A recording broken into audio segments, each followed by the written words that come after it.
odamning tanasi, taqdiri haqida ma'lumotga ega bo'lish uchun videoni oxirigacha tomosha qiling. Bu inson boshi, bu ikkita qulog'i, ana bu liqildog'i umurtqa bilan bog'liq.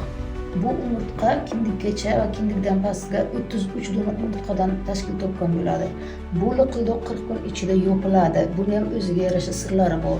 Bu qorin hisoblanadi. Qorinning o'rtasidagi ana bu kindik hisoblanadi. Kindik bilan bu liqildoq o'zaro bog'liq.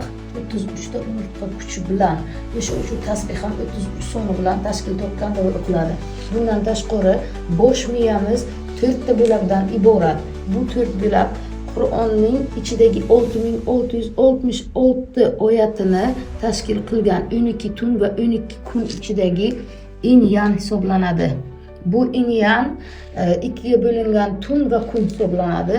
Shu uchun Qur'onning qudrati, umurtqadagi tasbih sonlarini borligi, liqildoqni 40 dan tashkil topgani hamda bu boshni kindik bilan o'zaro bog'liqligi va har bir genetika, tug'ilish va yaralish, la'natdan yo yaxshilikdan, duolardan inson taqdirini peshonasiga belgilab berishi isboti.